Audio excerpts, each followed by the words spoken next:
All right, and we are live here. Welcome back to another Courage session. My name is Enrique Hasso, and I'm the Associate Director of the Texas Health Education Service, located in the TMDSS office here in Austin, Texas.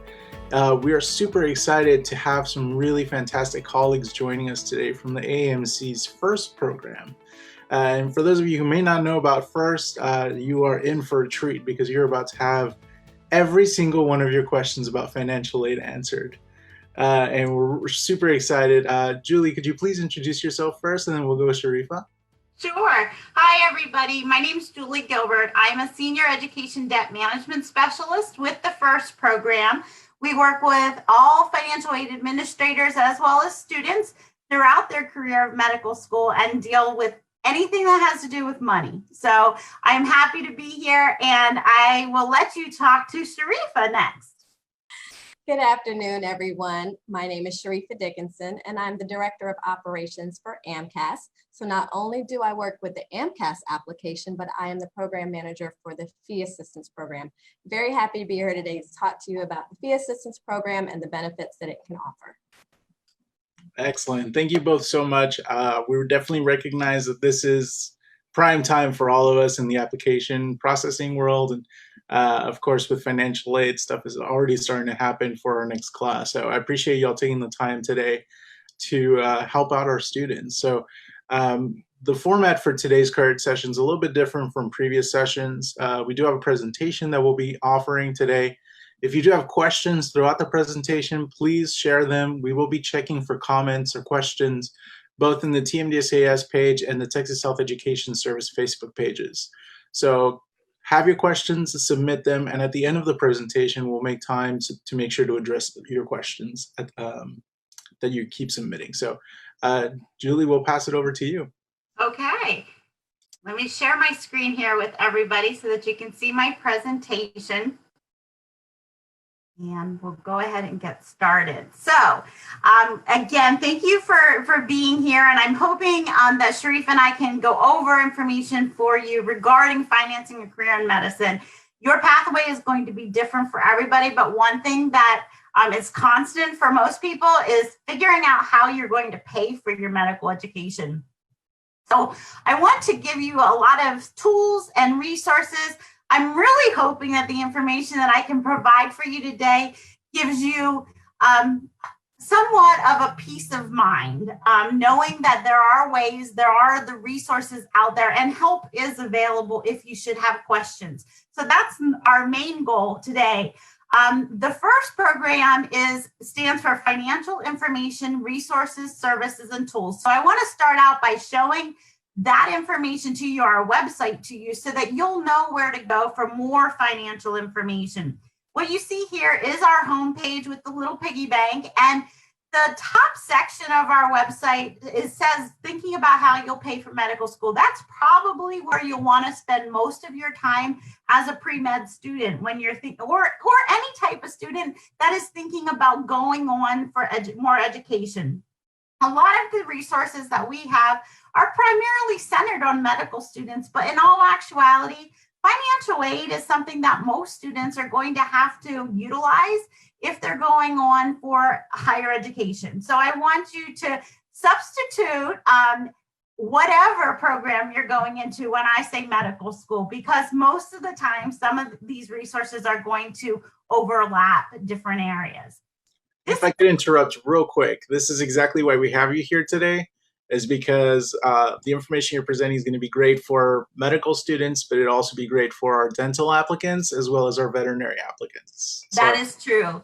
Yes. And like I said, some of it is going to be specific for medical students, but in a lot of ways, you're going to be able to utilize these resources, or at least go to different programs and find out what they might have for another health profession as far as opportunity. So please just keep that in mind as I go through this. I'm so used to saying medical, so you'll just have to be aware of that. This Education Debt Manager, it's a publication that we put out, and it's primarily utilized by those that are coming into medical school, and then those that are getting ready to graduate and go into residency programs. And the reason why I say mostly those two groups of people is because Those are the 2 points in time that people are really, really concerned about finances. How am I going to pay for this? How am I going to manage my money while I'm in medical school? And then how am I going to deal with and manage the debt that I might have taken on while I was in medical school? And so this publication is going to provide all of the information that I go over today, as well as additional information. So I would recommend bookmarking that. If you guys want these slides, just let Enrique know, and I'm happy to even provide a PDF of them as well. One of the biggest things that I think is helpful on our site are our fact sheets, and that's at the URL that you see here. These fact sheets are just one page, sometimes two, but most of the time one-page documents that go over sometimes really overwhelming and confusing topics. And we try to narrow down the information and make it more understandable. So I would encourage you to check those out. The other thing that I wanted to introduce you to is our search tool. If you go to the AAMC's website in general for students, up at the top, there's a search section. But when you're on the first page, you'll want to go to the search bar that says financial information, resources, services, and tools, and review first resources. When you do that, you'll see the search bar up at the top where you can actually search by topic.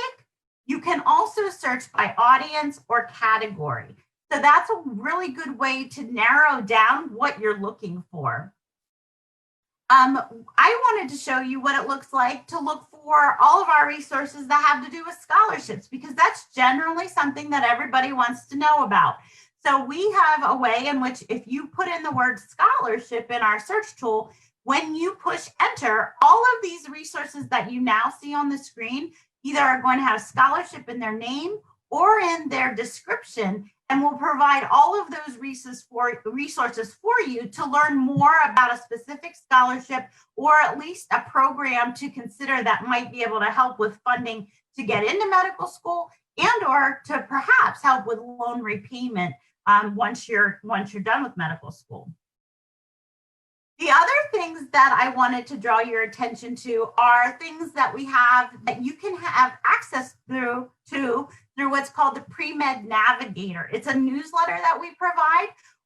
It comes out once a month, and in it we often have lots of articles, like the one here on the left-hand side that says top 10 questions pre-meds should ask financial aid administrators. We actually went out and talked to the administrators that we work with, and we said, you know, what are some of the questions that students should ask, but sometimes don't ask, and should be aware of the answers? And some of those questions are like, when you're interviewing at a school, have you set up a time to talk to financial aid? They would love for you to do that. They're happy to talk with you. You can learn more about their processes. You can learn about more maybe scholarship opportunities that are specifically available at that school, or even for that specific program in which you're going to school. Sometimes things knowing like the answers to, well, what's the median or the average amount of debt that students incur while they come to school here are really important. If you're a non-traditional student, maybe asking them, are there any other resources for non-traditional students? Because sometimes schools have special programs or different departments that work with those students in more of a one-on-one type of a situation. So be aware of that. The other thing I wanted to point out to you is that we have a program called the AAMC Financial Wellness Program. This is for absolutely anybody, pre-med, med student, resident, advisor, parent. This has to do with general financial literacy information that, in our opinion, all consumers need to know about. So budgeting and managing your credit and understanding your credit report. All of those things are going to be important to you at some point. It might not be important to you all at once, but knowing that this is here for you, you can create your own account. It's free to do. You can take modules, you can read articles. There's a lot of tools and calculators. So I just encourage you to check this out, and it's free to do. Now, we're going to talk about a lot of different things today. And the first thing we're going to talk about is how much is it going to cost to actually apply to medical school? And from here, I'm going to let Sharifa talk for a bit, and she's going to go over some of those costs for you. Thank you, Julie, for leaving me with the fun stuff. So, how much does it cost to apply? What we're showing you are some sample costs of the basic necessities that you'll need when you're starting the process of applying to medical school. So what you'll see up here are MCAT prep.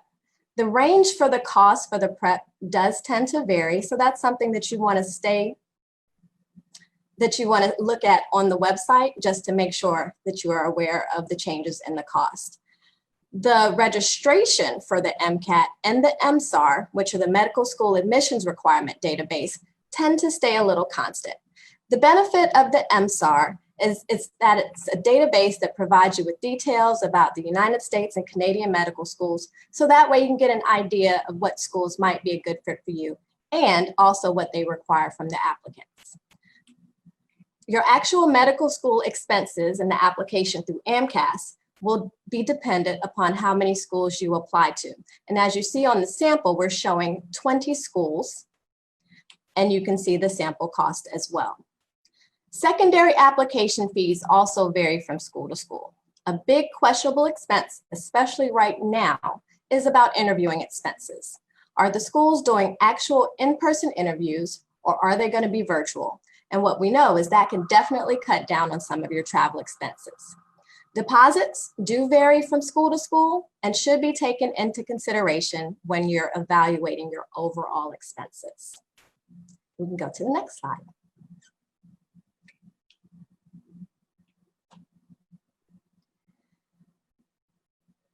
And if you'll take a look at this slide, down at the bottom, you'll see the link that gives you samples for cost of applying and more information on what those costs may be. So be sure to check that out so that you can stay aware of the cost. Now that I've gotten that out the way, that's the tough part. Now I want to share with you how the AAMC likes to support our applicants in their medical school journey. The AAMC Fee Assistance Program actually provides financial assistance to individuals who, without aid, would find it very difficult, if not impossible, to take the medical school admissions test, apply to medical schools that use the AMCAS service, and fulfill other obligations. As with most programs, not everyone is going to apply. So understanding the eligibility requirements is very important. First, applicants must meet citizenship or approved residency status requirements, and those are shown here in the first bullet.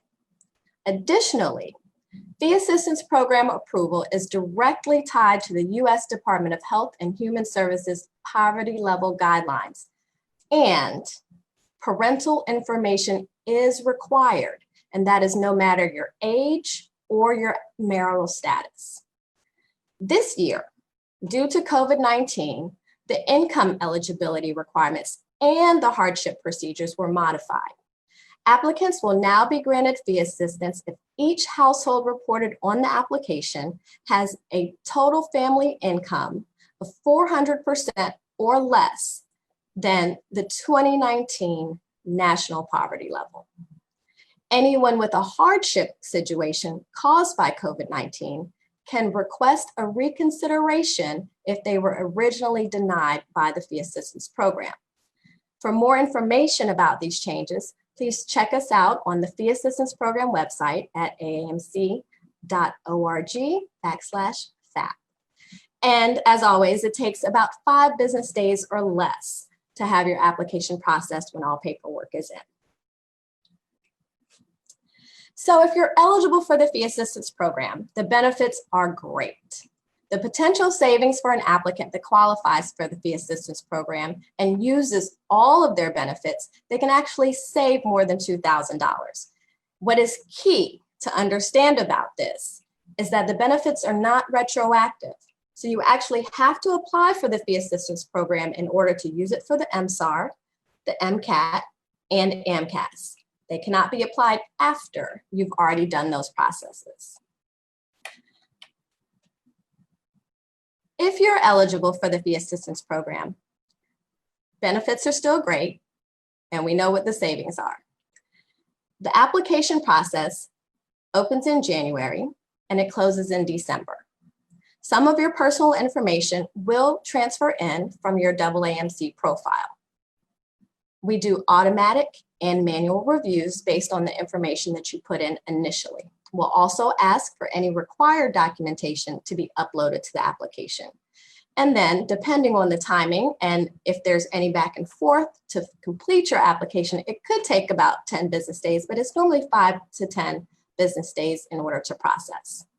Now, if you have questions, what we definitely want you to do before you start filling out your application is reach out to us. You can contact the team at the number that's on the slide, 202-828-0600, or send us an email at fap@aamc.org.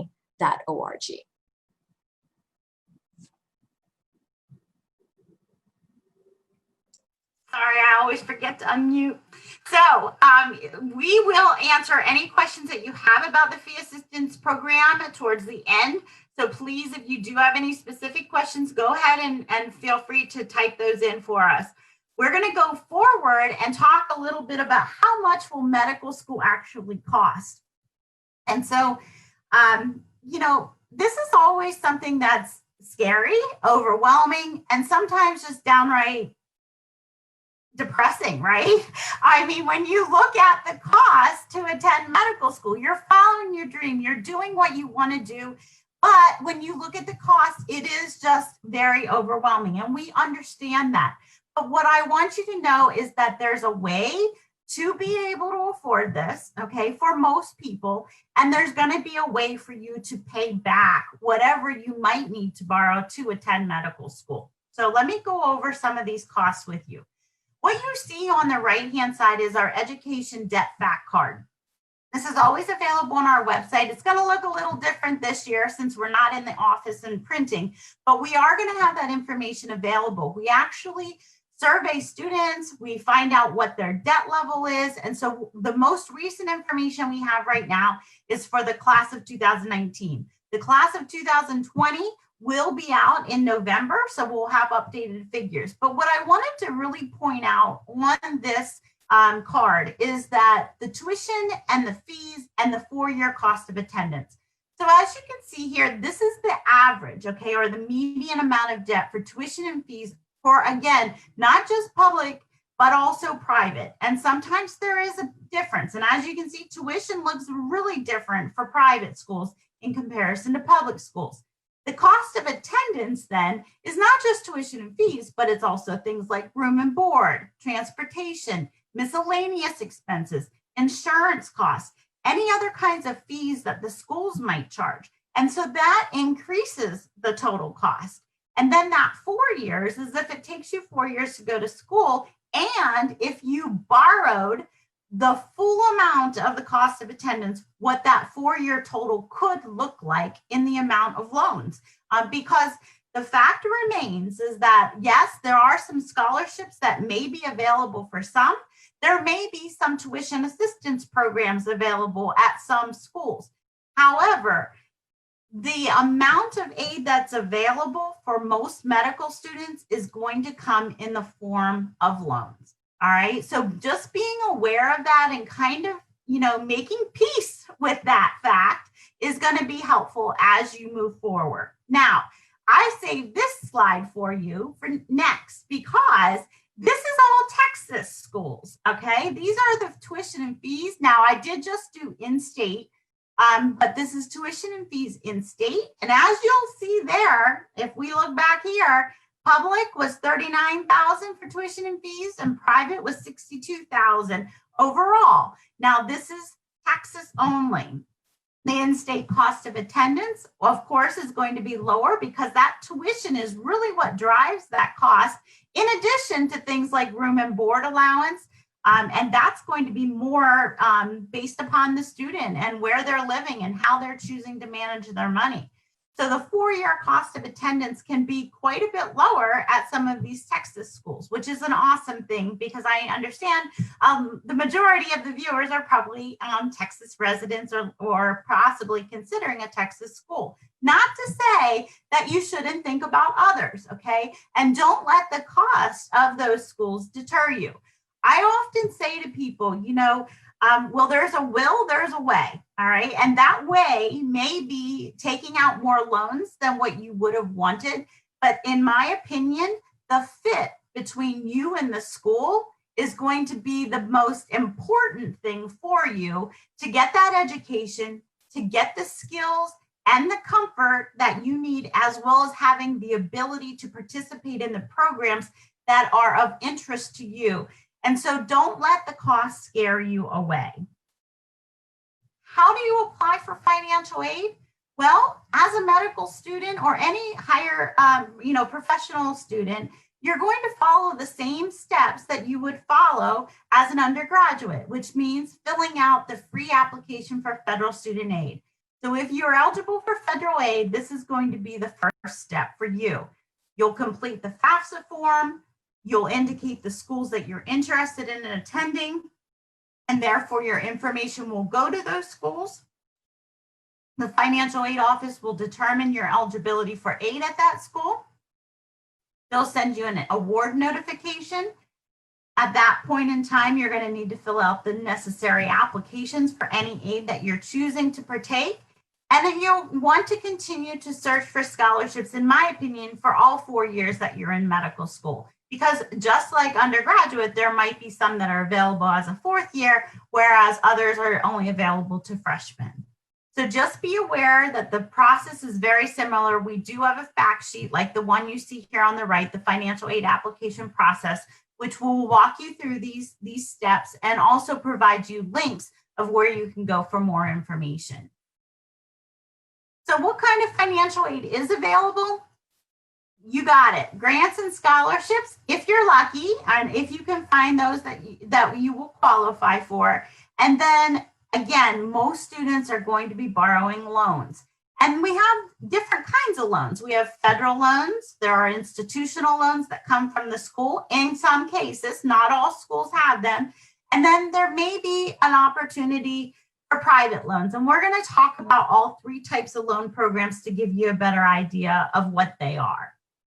So the first thing is the federal loans. And generally speaking, we recommend going with the federal loans first. And the reason for that is because they sometimes offer more flexibility, and maybe not as much flexibility while you're in medical school, but you'll see the flexibility in the benefits that are offered as a resident before you're making that larger salary, such as the benefits being you can defer payment on the loan. You don't have to pay on these loans while you're in school.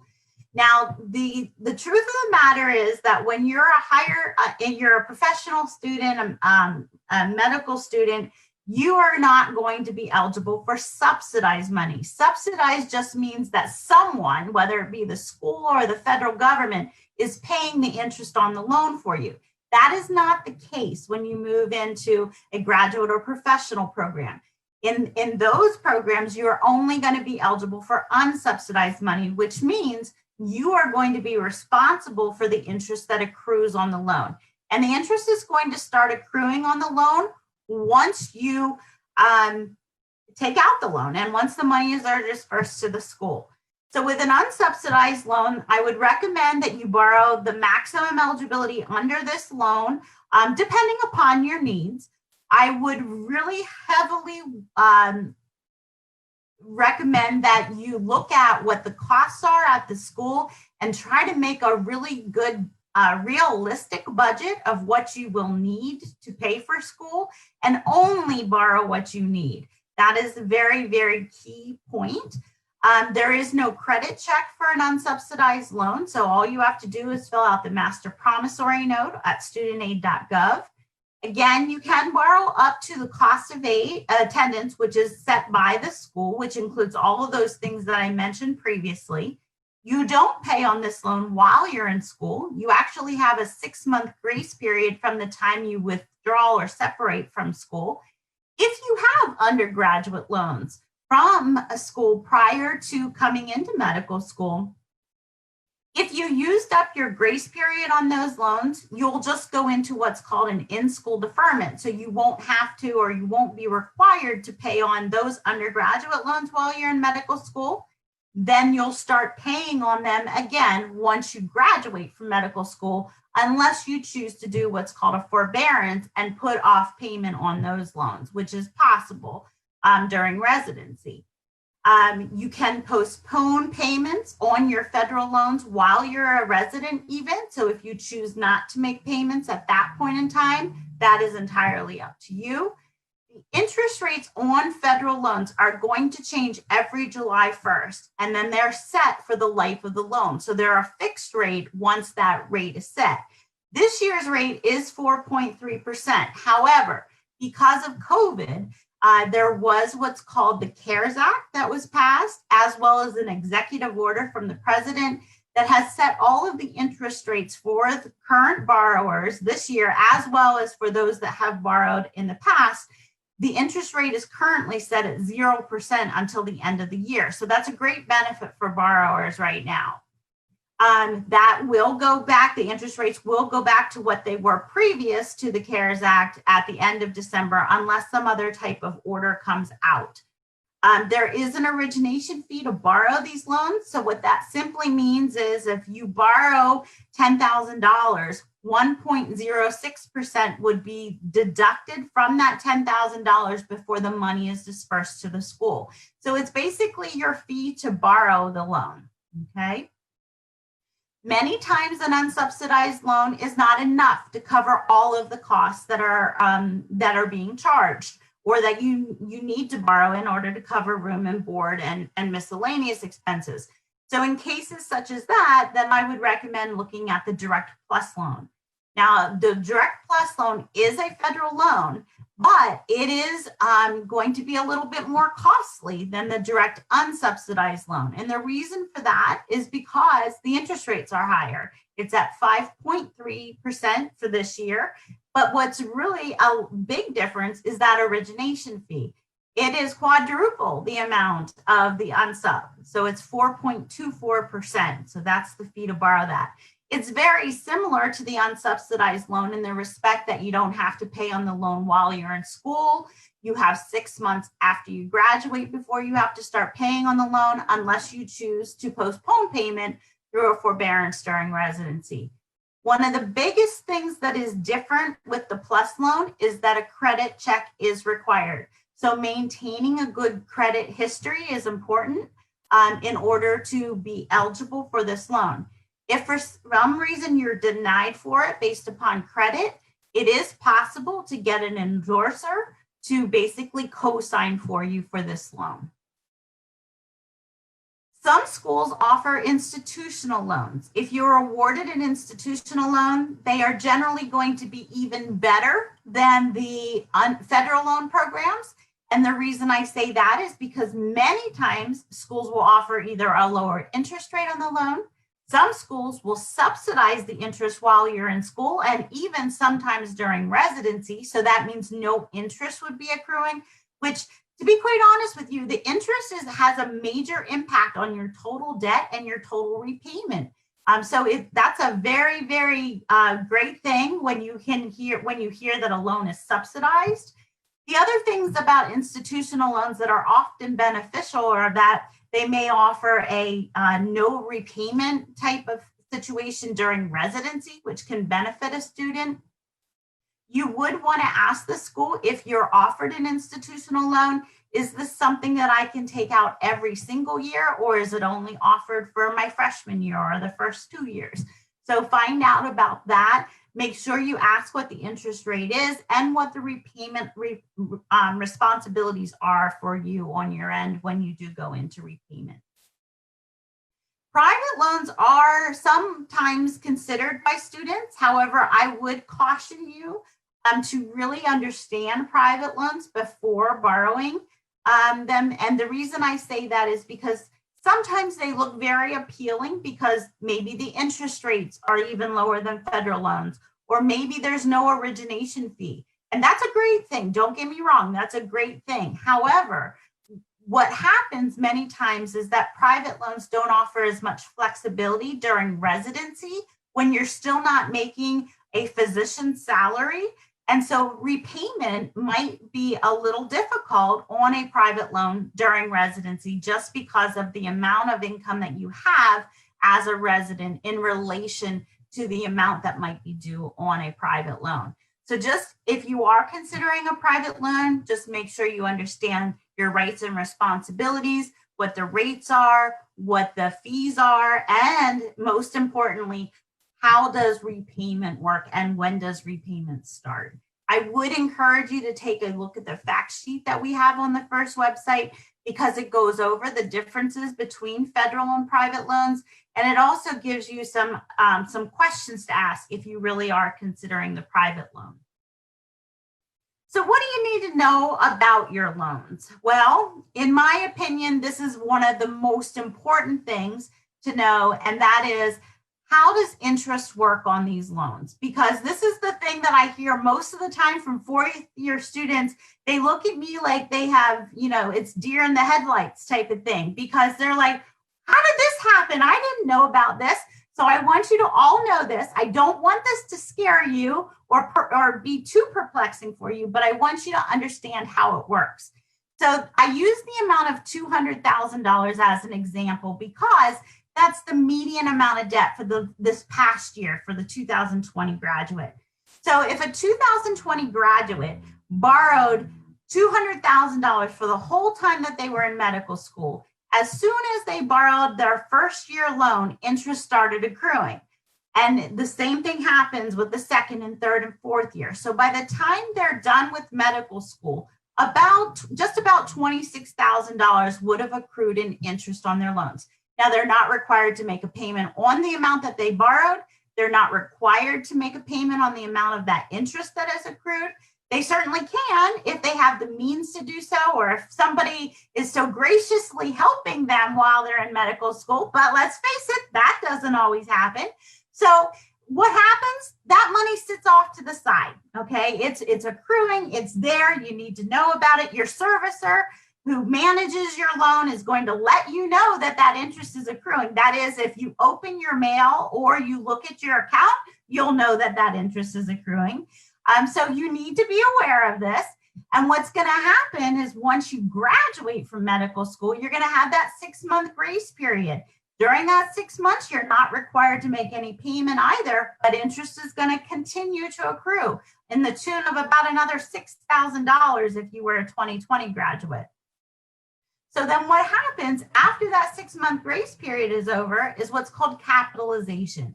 And that's when the principal and the interest from medical school, as well as the interest from grace period, all gets added together through a process called capitalization. And what does that look like? That looks like about $232,000 moving forward that you're going to repay during residency. But that $232,000 is now going to accrue interest moving forward. So as you can see, that interest has a big impact on your loans, okay? Now, again, if you have somebody that's willing to help you, great. They can help you pay that interest while you're in medical school. But the fact is, most students don't have that. Most students are borrowing money to pay for their general expenses, so they don't have the extra money to pay on the interest. And that's okay. You're gonna be able to pay this back because there are really great repayment options for you, as well as some programs that might help you with loan repayment too. So, will you be able to repay your loans? Yes, you will. How long is it going to take you? Well, that depends on you. It depends on how you choose to manage your loans. So I'm going to give you an example. I don't want you freaking out about this, but I want you to understand this is what repayment could possibly look like today. What's it going to look like in 4 or 5 or 6 years when you graduate from medical school? We don't know yet. Things are probably going to change, and we'll help you through that, and we'll help you understand what your options are as you get to that point. So for now, look at my example. I borrowed $200,000. I'm in a 3-year residency program. The median amount of a resident salary for this year is about $58,000, which means I'm bringing home about $3,300 a month, maybe $34, $35, depending upon where I'm living. But because of the program that I'm in, I'm thinking that after my residency of 3 years is over, I'm going to earn about $190,000. These are just estimates. But what does the repayment look like? Well, you have the option, and I know I mentioned this, of what's called a forbearance. A forbearance says you don't have to pay on the loan while you're in residency. So that means you could have no payment required. If you chose that, you would go through your residency for 3 years. At the end of residency, when you're earning that $190,000 is when you would then start making payments. I show here the standard plan, which is a 10-year repayment plan, which means your payment would be about $3,100 a month for 10 years moving forward. Now, keep in mind, before you say $3,100 and you're going, oh my gosh, I'm getting hot. Look at this fact, you're making $10,000 net income at that point. So you're earning $10,000, that's what you're bringing home, and now your payment's $3,100. So that means you still have about $7,000 to live off of, okay? I'm attribute to the fact that I can live off of less than $7,000 a month, okay? You're gonna be okay, you can do it. Now, if you chose at this point in time to use one of the income-driven repayment plans like pay or repay, the monthly payment is about $320 while you're in medical or while you're in residency. So when you're earning about $3,500, or I should say bringing home $3,500, your payment's about $320, okay? So it's called an income-driven plan because it's saying that your payment is based upon your income, not your debt, all right?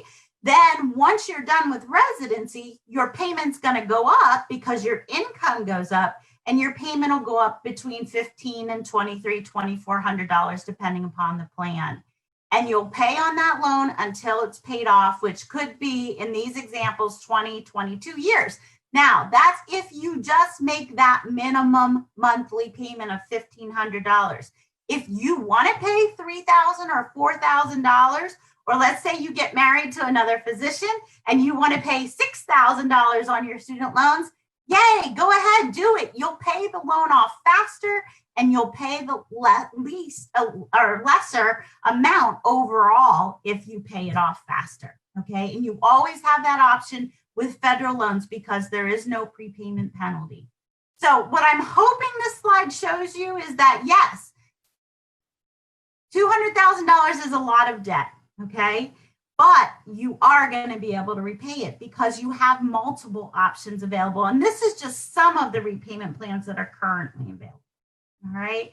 And the most important thing I think that you can be looking at and considering now are some of the repayment assistance programs that are available. Maybe some of you would be interested in the military or working in underserved areas through the National Health Service Corps.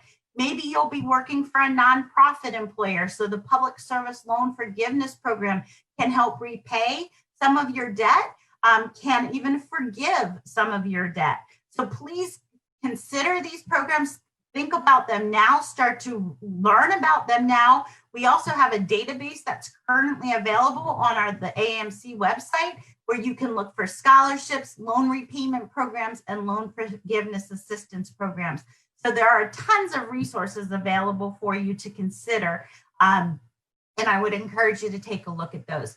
But most of all, just know that these resources are here to help you. We're here to help you, and we want to help you through the process and understanding how you can finance a medical education.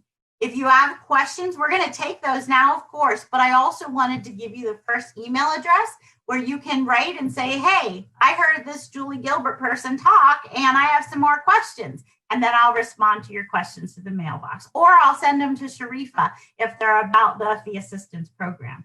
So I'm going to stop talking now and I want to take any questions that you all have.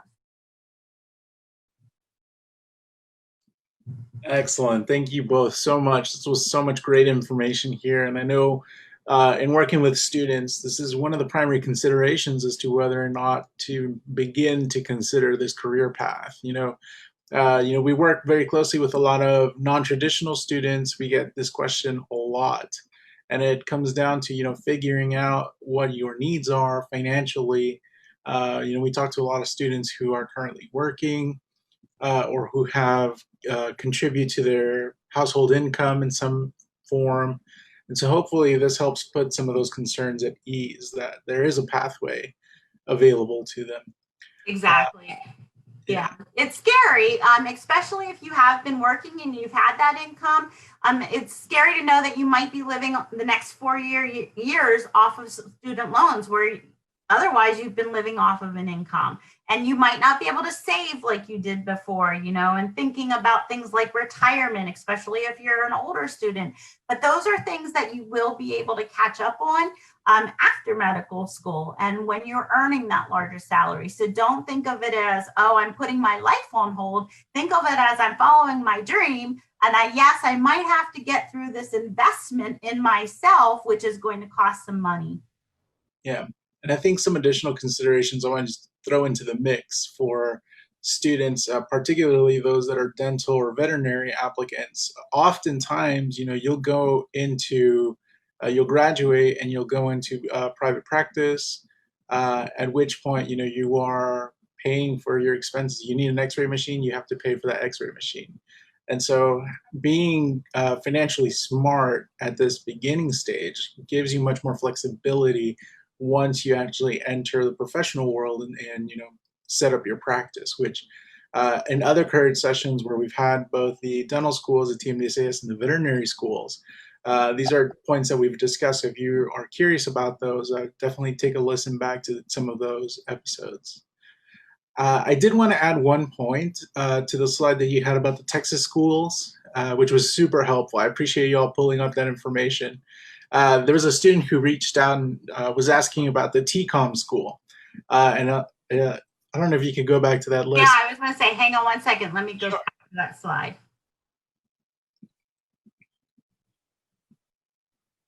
And I want to say the information from those slides is available to all of you right now. Normally you have to purchase the database for MSAR, but right now there are a number of reports that are available for free at aamc.org/MSAR reports. It's at the top of the page, and you can access this information. So schools are continually updating the information for us. But yes, you had I think it was the one. Yes. Yeah, I just wanted to make a quick note that on here you have TCU and UNT Health Science Center. And UNT Health Science Center actually has two different medical schools. The TCU, University of North Texas Health Science Center, is actually an AMCAS participating institution. And so that's the school that's represented on here. And the question was, wow, that seems pretty high for the Texas College of Osteopathic Medicine, which is part of TMDSAS. So I did pull up their cost of attendance for in-state this past year is $23,148, and for out-of-state applicants, it's $38,836. So I wanted to make that quick note. And thank you, Jared, for bringing that up. All right. And then I know that there was some discussion about enrollment deposits, and I know this is a pretty big area of concern for some students because, obviously enrollment deposit secures your position in that school. Would you happen to have any insights on any support that might be provided for students? Does the fee assistance program help reduce that cost? The fee assistance program, those that are eligible for the fee assistance program, many times schools will waive that deposit. But what I would say is if you're not sure, no matter what your situation is, regardless of whether or not you're eligible for fee assistance, is to contact the school and ask them, tell them your situation, ask them if there are any alternatives or if there's any way to work out that deposit, especially if it's a financial concern for you. It doesn't hurt to ask. It never hurts to ask. But some of them are going to be able to be more lenient than others. Definitely. Thank you.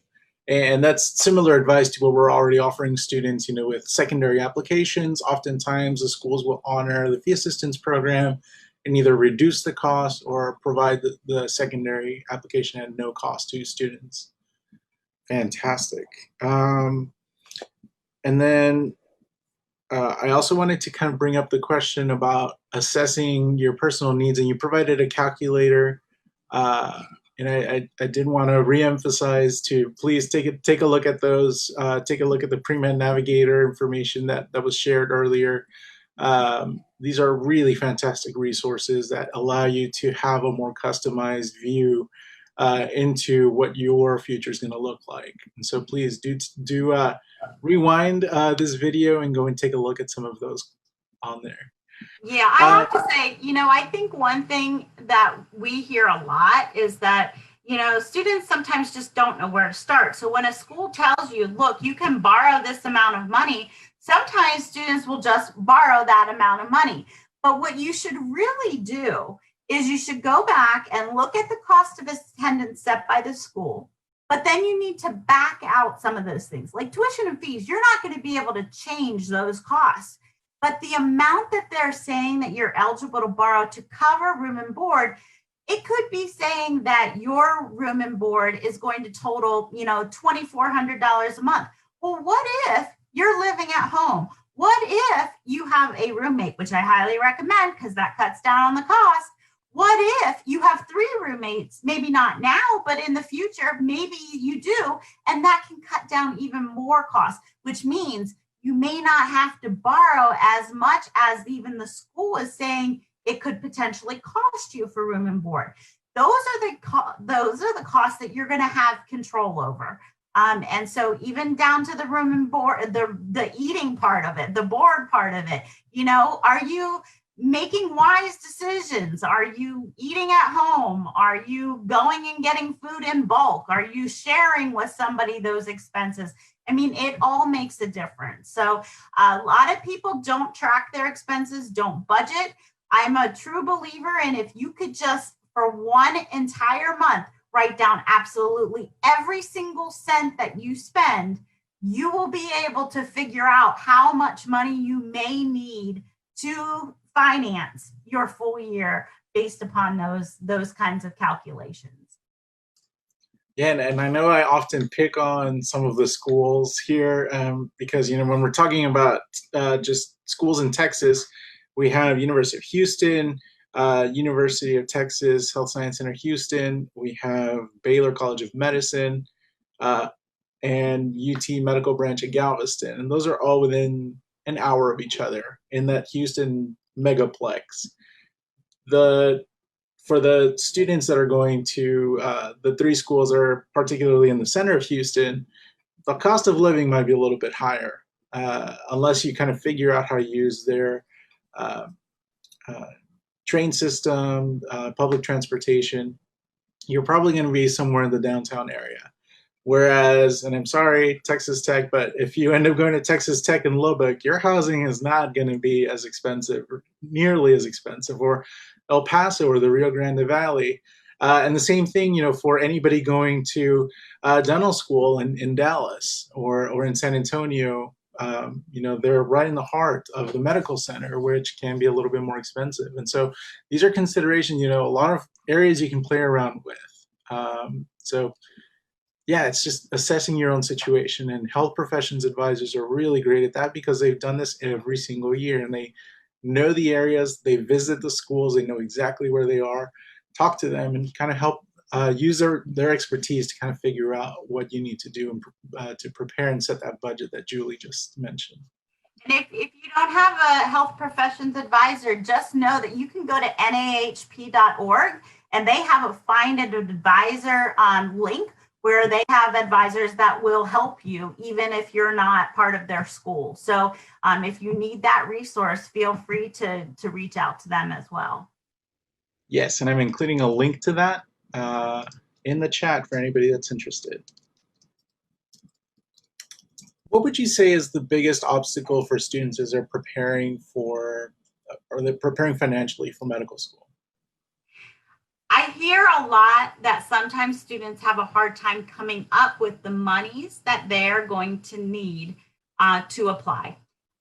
So the only, it's hard. I would say take advantage of the free or reduced options that are available for, when we go back to these expenses here that Sharifa was talking about, they can vary a lot. I put down the $294, which is the amount for the MCAT prep bundle, okay, which are some resources that we charge for, but we also have a number of resources that are free. Other people will feel that they need to prepare for the MCAT exam by taking an MCAT prep class. Well, sometimes they can be 15, 2,000, even higher to take an actual class. You yourself are going to know better how you learn, but maybe you can create a group learning environment if that's what's best for you. Create a virtual learning environment, make your own flashcards, do what is best for you. Some of these expenses like the AMCAS, is going to be dependent upon how many schools you actually apply to.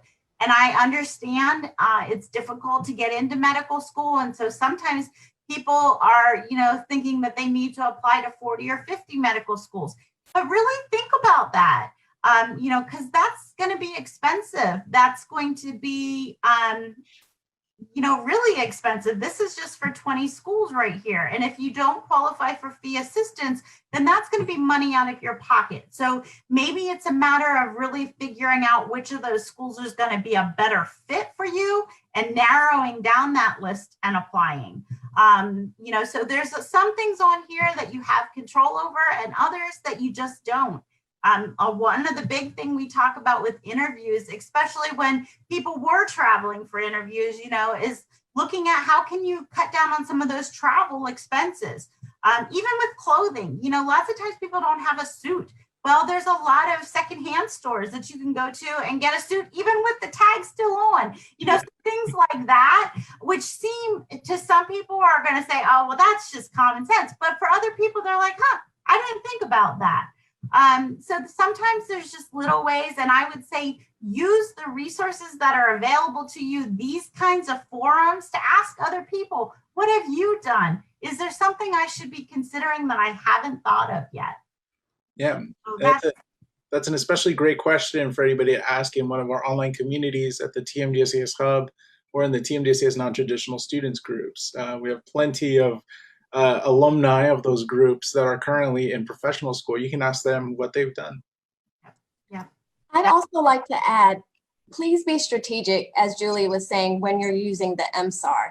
It is open for free right now. And it's a great time to use it if you haven't applied for the fee assistance program or you haven't gotten the MSAR yet. But it's really a good way to see what schools match up with what your purpose is and also what their mission is and how they're going to support you through this journey. So that's a very key piece. Also, don't forget, due to COVID, we did make some very hefty changes to the fee assistance program, and that is still going to go on for 2021. We're honoring everything from the poverty guideline change to the reconsideration program. So if you were previously denied, please check back with us for reconsideration, and that is based upon job loss due to COVID as of March. So there are opportunities there, and I would encourage everyone to definitely at least attempt to apply for the fee assistance program. Thank you. And that MSAR is constantly improving. Just right now when I pulled up the pre-med navigator, there's a new field for students to find support systems for gender and sexual minorities at those campuses. I know that's something of consideration and comes right back to finding the school that's really going to support you.